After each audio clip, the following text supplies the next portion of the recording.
Hello students, I am Mayur Parmar, your computer teacher. Today we are going to learn the first chapter of computer introduction to computers. But before start our lesson, let me tell one thing that for computer you will make 100 pages full-scape notebook and all the exercises you will write both in your textbook and notebook also. In this video, you can see in the first slide the cover page of computer book that is from Navneet publication. So everybody will buy this book only. So let's start our first lesson. The internet and email.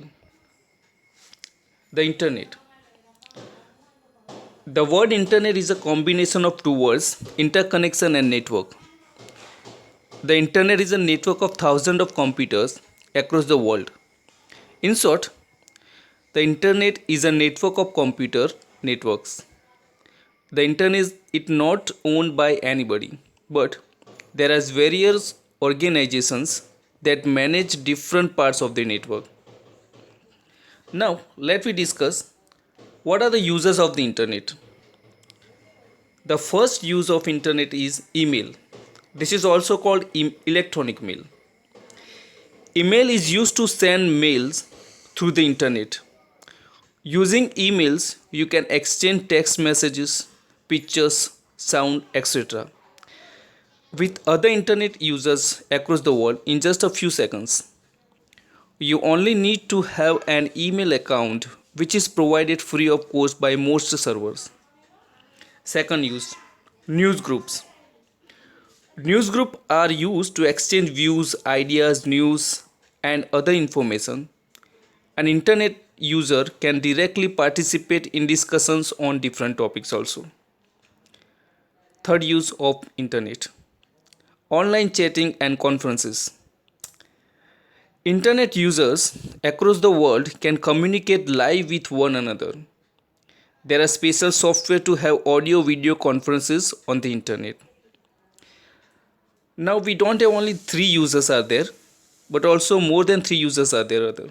And other users of the internet are buying and selling products through advertisement on the internet, managing bank accounts, studying a subject of one's choice and obtaining a degree, reading newspapers, magazines, etc., watching movies, playing games and listening to music, ordering books, sending greeting cards.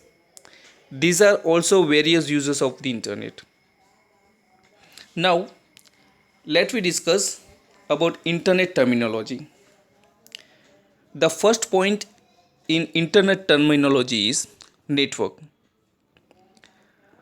Network is a group of computers which are connected to each other for communicating and sharing resources.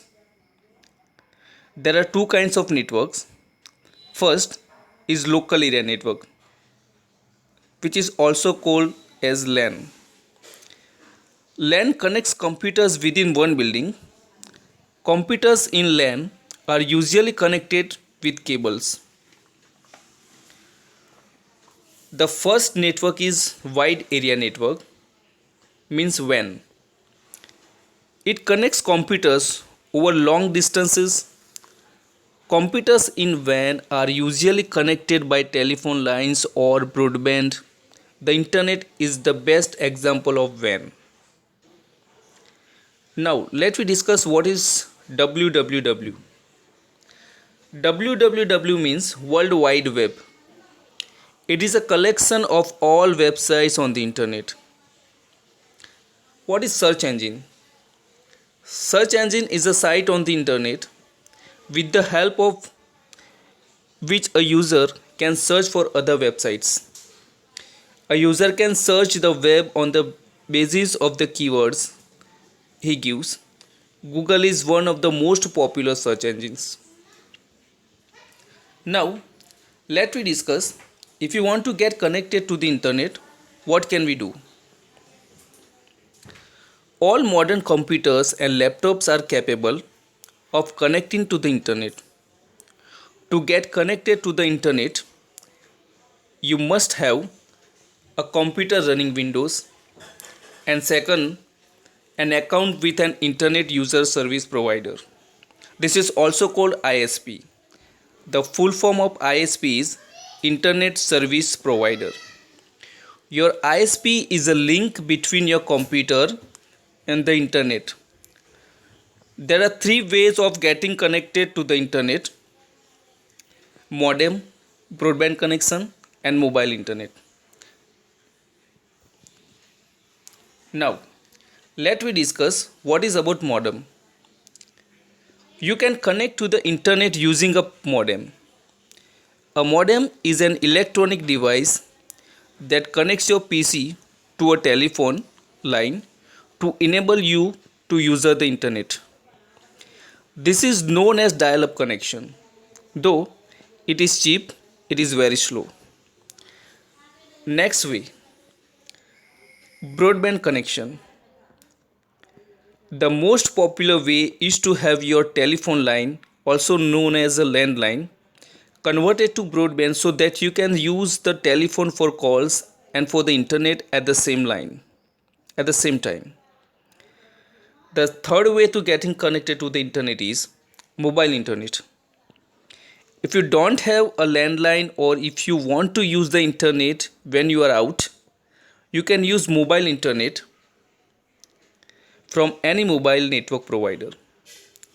This can be used anywhere where there is a mobile signal, but it can be slower and more expensive than broadband through a landline. You can also get connected to the internet using a direct or dedicated connection. You do not need an individual modem for your computer, and you need not dial to connect to the internet. The computer is always connected to the internet. This method is expensive, and so only large organizations use it. So students, we have here finished the first part of our lesson, the internet and email. In next video, in other part, we are going to discuss about what is World Wide Web and what is URL also. Okay. Till then, you have to learn it well. Okay. See the video again and again so you can understand what is internet and email. Till then, goodbye.